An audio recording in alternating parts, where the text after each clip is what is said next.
आपका pre study के YouTube channel में। छात्रों, इसके पहले हम आपको बाल विकास की अवस्थाओं के उपनाम, बाल विकास किन किन कारकों पर निर्भर करता है, वृद्धि और विकास में अंतर, बाल विकास या विकास के प्रकार, उसका क्षेत्र, इसका इतिहास बता चुके हैं। आज जो हम आपको बताने वाले हैं इसमें पूरा गर्भावस्था से लगा करके और किशोर अवस्था तक की विशेषताएं आज हम आपको बताने वाले हैं। यहां से छात्रों, आपको हर टीटी या सीटीटी एग्जाम में लगभग 2 से 3 अंक के प्रश्न बनते ही हैं। यदि आप इतना पूरा अच्छे से समझ लेते हो, कॉपी पेन उठा के आप नोट्स बना लेते हो, तो हमें लगता है इतने से बाहर कुछ नहीं जाने वाला। इन विशेषताओं में हमने उपनाम, जैसे पतझड़ की अवस्था या वसंत ऋतु का काल किशोर अवस्था को कहते हैं, खिलौनों की आयु जैसे शैशवावस्था को कहते हैं, ठीक है, या टोली एज या गैंग एज या डर्टी एज जैसे बाल्यावस्था को कहते हैं। ये उपनाम हमने नहीं लिखे, उपनाम का वीडियो आप हमारा अलग से देख सकते हो। आइए देखते हैं गर्भावस्था की विशेषताएं। छात्रों, जो मानव का विकास होता है ये गर्भावस्था से ही प्रारंभ हो जाता है और मृत्यु अवस्था तक चलता है, जबकि जो वृद्धि होती है ये गर्भावस्था से प्रारंभ होकर लगभग प्रौढ़ावस्था या किशोर अवस्था तक चलती है। इसके बाद वृद्धि समाप्त हो जाती है। तो आज हम यहीं से प्रारंभ करते हैं। सबसे पहले आपको गर्भावस्था की विशेषताएं बताते हैं। छात्रों, गर्भावस्था की विशेषताएं बताने में सबसे पहले हमें याद रखना है कि मानव का जो गर्भस्थ काल होता है, या जिसको हम पूर्व प्रसव काल कहते हैं, पूर्व प्रसव काल कहते हैं, ये होता है 280 दिन का, या फिर यदि 280 दिन का नहीं होता तो फिर ये 40 सप्ताह का होता है। ये 10 हमने यहाँ लिख रखा है, ये 10 चंद्रमास इसमें लग जाते हैं। एक चंद्रमास में 28 दिन होते हैं, तो 10 चंद्रमास में 28 गुणा 10 280 दिन होते हैं। और ये मैक्सिमम टाइम लिखा है किसी माता के गर्भ धारण करने का, वो अधिकतम 330 दिन हो सकता है, इससे ज्यादा नहीं होता। छात्रों, जो गर्भावस्था में जो पहली अवस्था होती है उसे हम बीजावस्था कहते हैं या इसी को डिंबावस्था कहते हैं। इसके बाद में आती है पिंडावस्था और इसके बाद में आती है भ्रूणावस्था। अब आप सीक्वेंस में इनको कैसे याद रखोगे, इसका तरीका आपको बता दे रहा है। जैसे अपन कहते हैं ब्लड प्रेशर बीपी, तो बी से बन जाएगा बीजावस्था और पी से बन जाएगा पिंडावस्था। अब अपन कहते हैं कि बीपी बढ़ या बढ़ रहा है, बीपी बढ़ रहा है, तो बढ़ रहा है मतलब भ्रूणावस्था। ती से इसका बी से बनेगा बीजावस्था, पी से पिंडावस्था और बढ़ से भ्रूणावस्था। ठीक है, ऐसे आप याद कर सकते हो। यहां छात्रों देखते हैं, हमने बीजावस्था या डिंबावस्था को समझाया है। जो ये बीजावस्था या डिंबावस्था होती है ये गर्भावस्था की प्रथम अवस्था कहलाती है। इसकी विशेषता हम आपको बता रहे हैं। इसका जो टाइम होता है, ये नर और मादा जो युग्मनज बनते हैं, अंडाणु शुक्राणु, जो निषेचन की क्रिया होती है, उसके 2 सप्ताह तक के समय को, मतलब लगभग 15 या 14 दिन तक के समय को हम बीजावस्था या डिंबावस्था कहते हैं। यहाँ जो डिंब बनता है वो मां के रक्त से आहार ग्रहण करता है, और ये जो रक्त वाहिकाएं होती है, गर्भाशय नलिकाएं जो होती हैं वो गर्भाशय तक जाती हैं। इसका आकार अंडे जैसा होता है, इसे युक्ता कहते हैं। इसी अवस्था में छात्रों रासायनिक क्रियाएं होती हैं, और रासायनिक क्रियाएं होने के परिणाम स्वरूप कोशिका विभाजन प्रारंभ हो जाता है। मतलब प्रत्येक जीव कोशिका से तो बना ही है, कोशिका विभाजन के परिणाम स्वरूप ही जीव जंतु और पेड़ पौधे बनते हैं। तो अगली विशेषता यह है कि बाल विकास का प्रारंभ यहीं से माना जाता है। यदि आपको प्रश्न आ जाए कि बाल विकास का प्रारंभ कहां से माना जाता है और ये 3 अवस्थाएं आ जाएं, तो इनमें से हमें कहना है बीज अवस्था या डिंबावस्था से बाल विकास का प्रारंभ माना जाता है। छात्रों, दूसरी जो यहाँ विशेषता लिखी है इसको हम कहते हैं पिंडावस्था।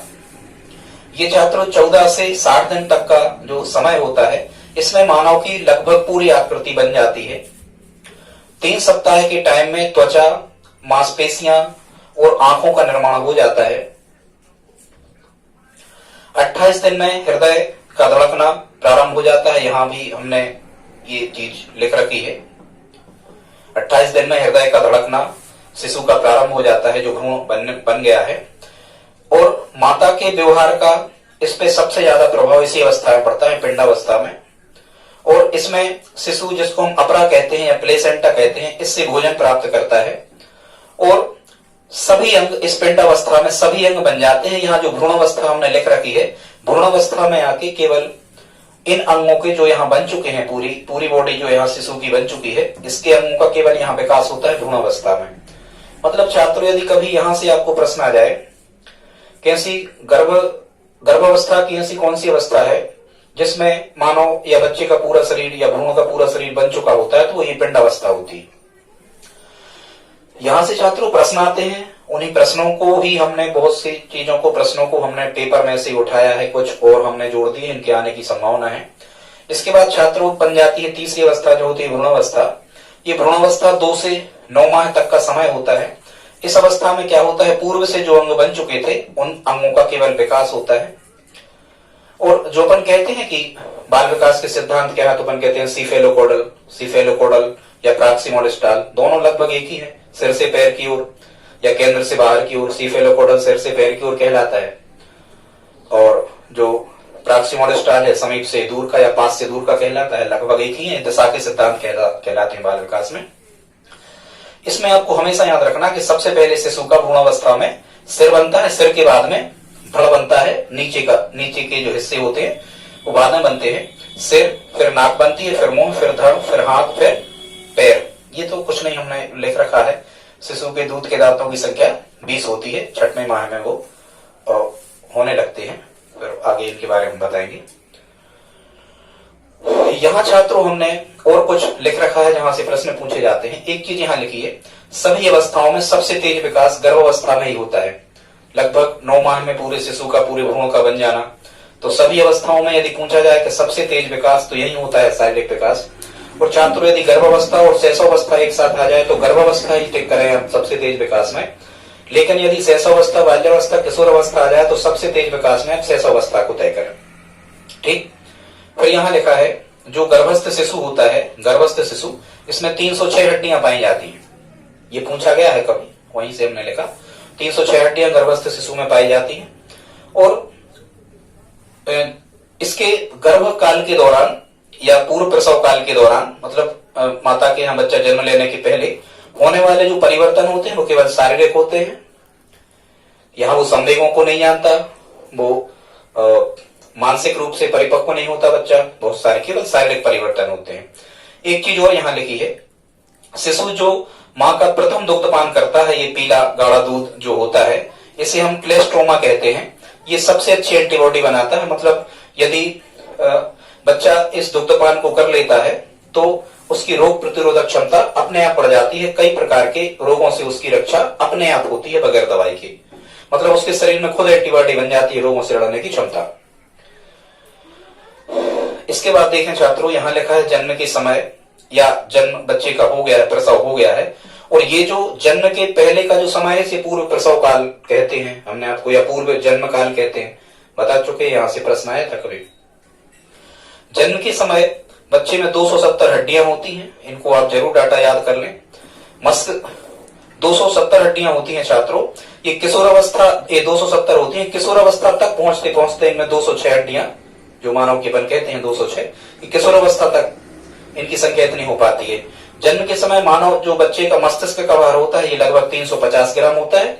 बाकी फिर ये 1350 ग्राम जब ये किशोर अवस्था में पहुंचता है तो फिर मस्तिष्क का भार उसका कंप्लीट 1350 ग्राम के लगभग हो जाता है। हालांकि महिलाओं का 50 ग्राम कम होता है। जन्म के समय शिशु की जो धड़कन होती है वो ज्यादा होती है, 140 होती है। ये छात्रों किशोरावस्था तक, ये बाल्यावस्था तक पहुंचते पहुंचते 72 प्रति मिनट हो पाती है। ठीक है, धड़कन 140 होती है जन्म के समय। ये 20 इंच और 20.3 इंच जो हमने लिख रखा है छात्रों, यहाँ बालक और बालिकाओं की लंबाई में अंतर होता है। जन्म के बाद बालक की लंबाई बालिकाओं से ज्यादा होती है, 20.3 इंच ये बालक की लंबाई होती है, और लगभग 20 इंच जो लिखा है ये बालिकाओं की लंबाई होती है जन्म के समय। ये 51 सेंटीमीटर और 50 सेंटीमीटर लिखा है, ये भ्रमित करने वाले डाटा है। हालांकि कई पुस्तकों में 50.5 और 51 लिखा होता है, लगभग आप अप्रोक्सीमेट सही माने से।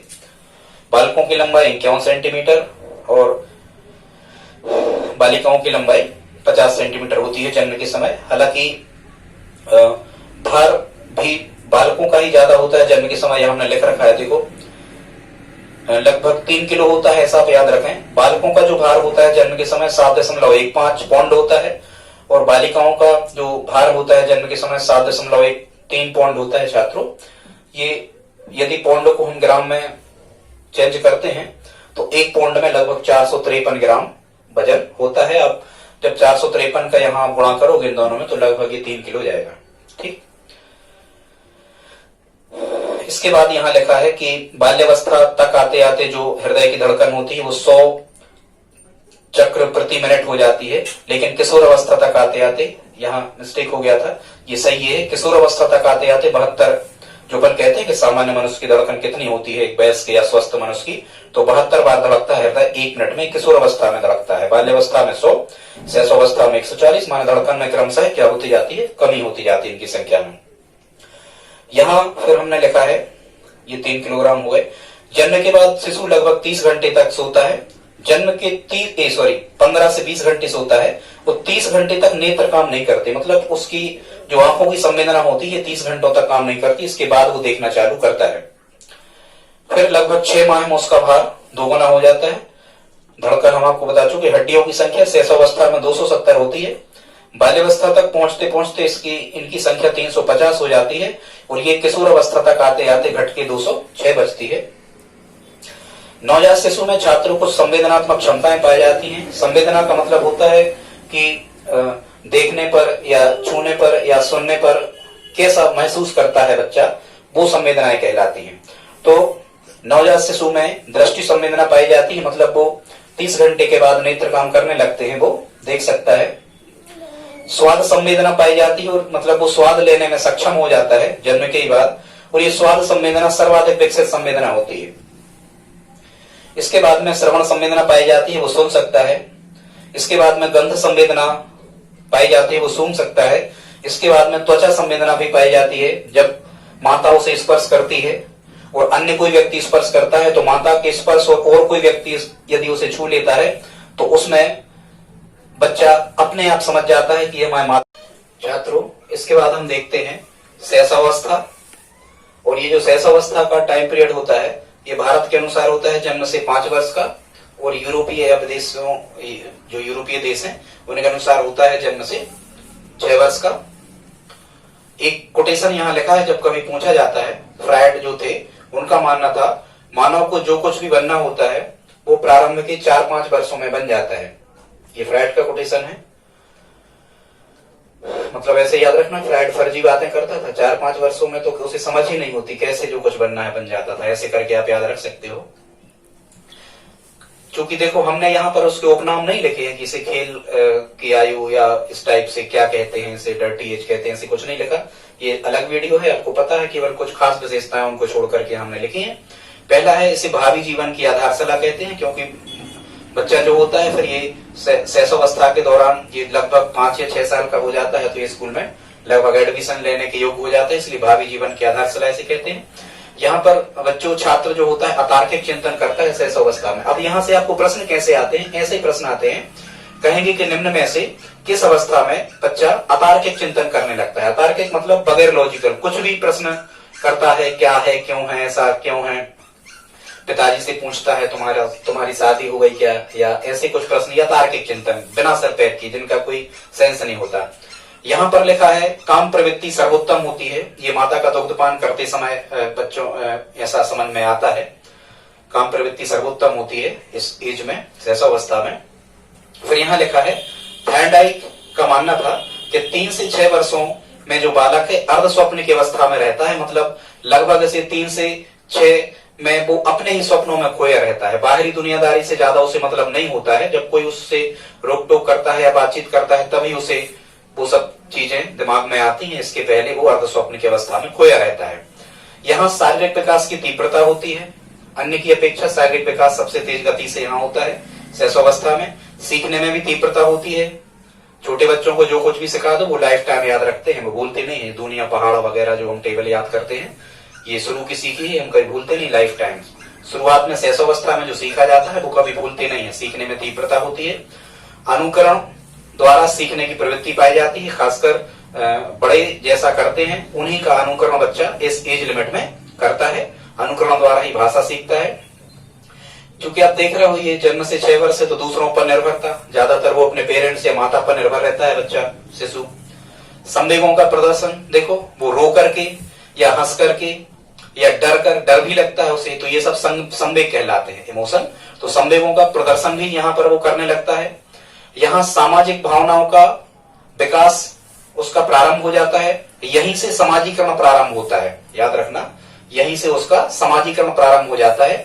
मतलब समाजीकरण कहां से प्रारंभ होता है, याद रखना, घर से ही होता है। वो घर के लोगों को सबसे पहले पहचानता है, इसको विद्यालय में फिर दूसरे नंबर पे होता है समाजीकरण। इस टाइप से समाजीकरण का मतलब छात्र होता है कि समाज में, परिवार में घुलना मिलना, अपना नेटवर्क बढ़ाना, समाज के नियमों को जो है नैतिक नियम समाज ने बनाए हैं उनको मानना, ये समाजीकरण कहलाता है। दोहराने की प्रवृत्ति पाई जाती है।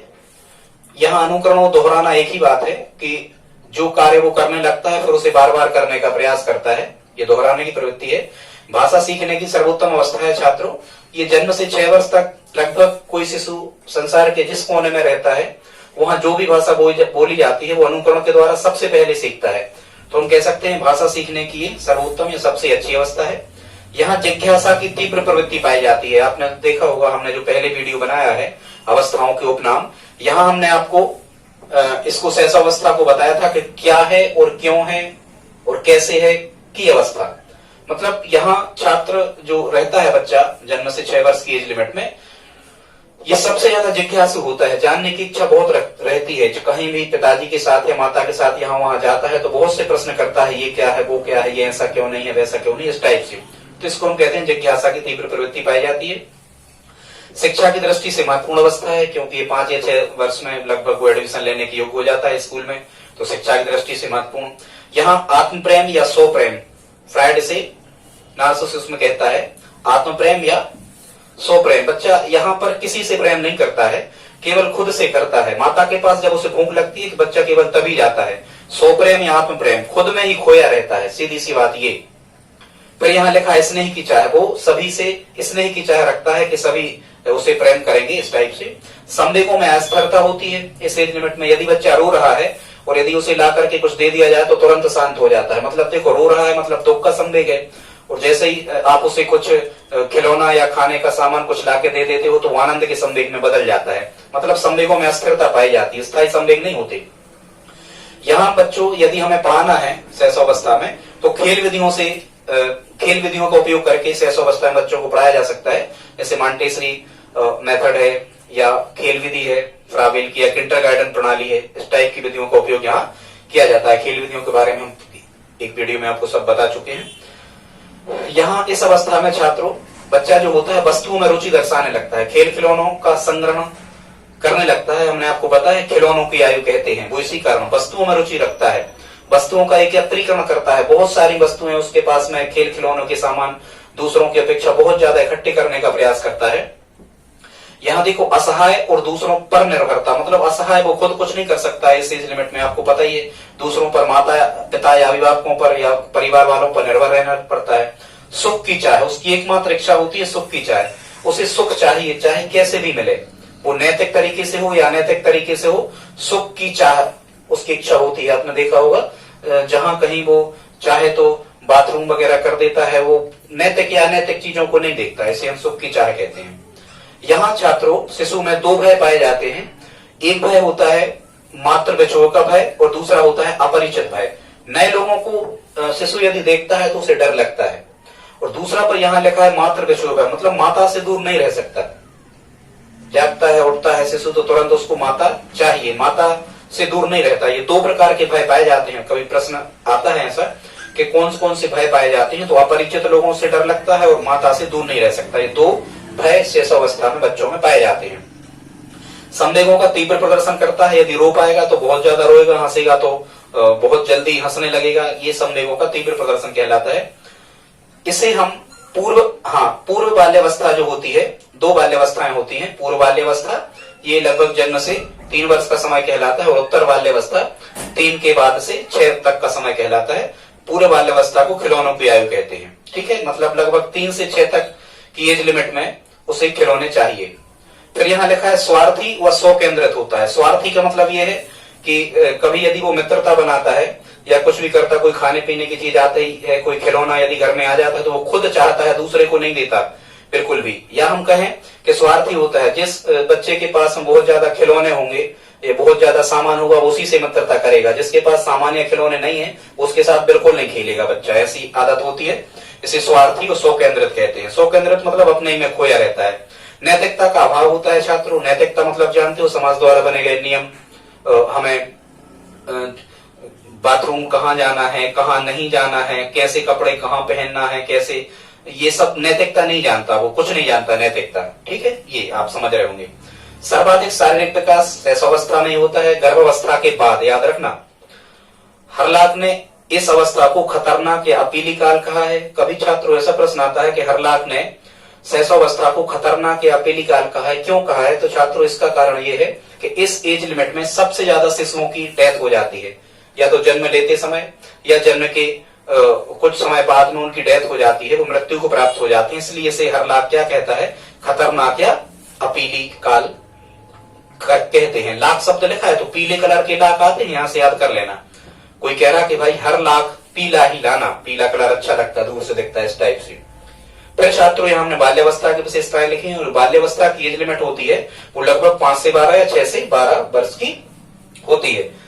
उपनाम हम पहले बता चुके। यहाँ विशेषताएं लिखी है। छात्र यहाँ यथार्थवादी दृष्टिकोण अपनाने लगता है, मतलब जो स्वप्नों में खोया रहता था। छात्रों आगे देखते हैं। बाल्यावस्था ये लगभग 6 से 12 या 5 से 12 वर्ष का टाइम समय होता है। इसकी पहली विशेषता है यथार्थवादी दृष्टिकोण अपनाने लगता है। छात्र ये समझ जाता है कि सत्य क्या है, उसे सत्य का ज्ञान हो जाता है, सीधी सी बात। मतलब ये है कि जो स्वप्नों में खोया रहता था यहाँ पहले, वो स्थिति अब नहीं रहती उसकी। उसे पता हो जाता है कि जब पैसे लेकर कहीं जाते हैं तभी सामान मिलता है।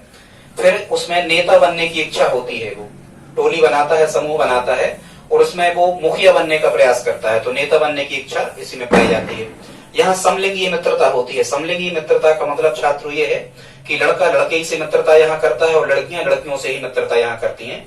ये समलिंगी मित्रता कहलाती है। या समूह भावना पाई जाती है छात्रों बाल्यावस्था में। समूह भावना का मतलब होता है टोली एज, इसी को हम टोली एज कहते हैं।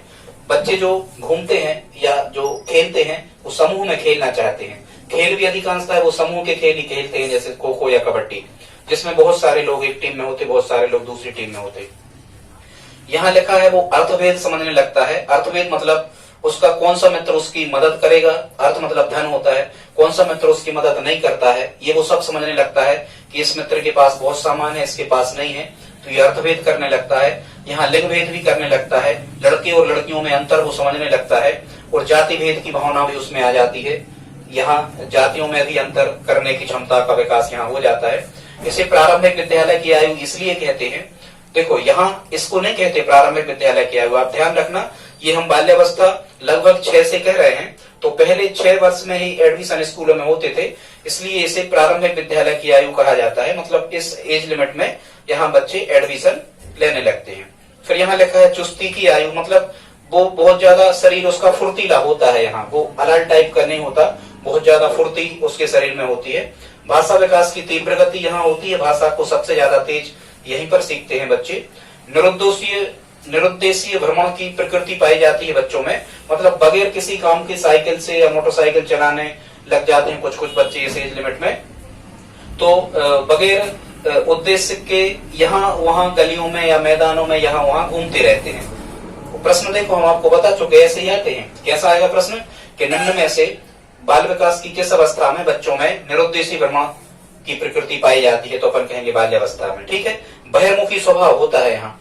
बहिर्मुखी अंतर्मुखी स्वभाव का मतलब छात्र ये होता है, बहिर्मुखी मतलब बहुत ज्यादा बोलने वाले, सभी से मिलनसार, बहुत ज्यादा किसी स्थान पर अनुकूलन बहुत जल्दी बनाने वाले, मिलने जुलने वाले, अपने मन की बात तुरंत से स्पष्ट रूप से कह देने वाले, स्पष्टवादी, ऐसे लोगों को हम बहिर्मुखी कहते हैं।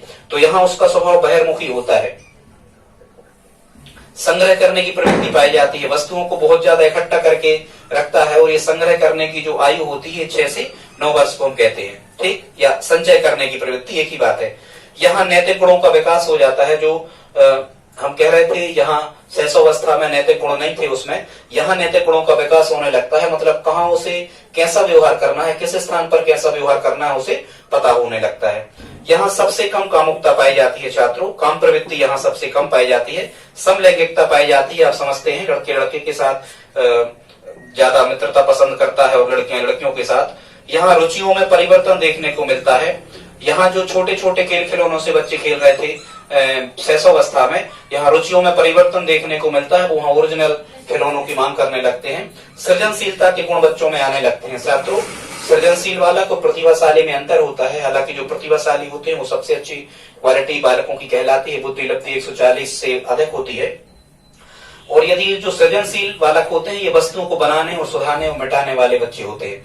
सृजनशील बालकों का एक उदाहरण आपको बताएं, जैसे एक छात्र है किसी कक्षा में, तो पेन चलते चलते उसका पेन बंद हो गया, तो अब उसके पास कुछ सामान नहीं है, तो वो किसी से पेन मंगाएगा खाली खोका, किसी से ढक्कन मंगाएगा, किसी से रिफिल मंगाएगा और जल्दी से एक पेन तैयार कर देगा। ऐसे बालक छात्रों सृजनशील बालक कहलाते हैं, जो यहाँ वहां के सामान या समस्याओं का निराकरण बहुत जल्दी से करने की जिनमें क्षमता होती है, वो समस्या से जल्दी निजात पा लेते हैं।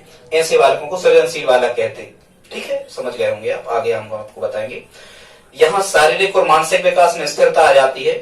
बाकी हम आपको बता रहे थे कि बाल्यावस्था जो होती है, यहाँ लड़कियों का विकास भी होता है शारीरिक और मानसिक, और लड़कों का भी होता है, पर लड़कियों का शारीरिक और मानसिक विकास यहाँ ज्यादा तेज होता है लड़कों की अपेक्षा। लेकिन उसमें स्थिरता आ जाती है। स्थिरता मतलब धीमे धीमे होने लगता है विकास। फिर सीखने की गति सबसे धीमी होती है यहाँ बाल्यावस्था में, याद रखना। सीखने की गति सबसे धीमी होती है, क्योंकि जो बच्चा होता है, ऐसा याद रखना कि भाई समूह बना के या तुम इकट्ठे होके मित्र मंडली में आप खेल रहे हो, टोली एज जिसको हम कहते हैं, गंदी या डर्टी एज भी कहते हैं यहाँ ऐसी एज को। ठीक है, तो इसलिए यहाँ सीखने की गति धीमी हो जाती है। शैशवावस्था में तेज थी।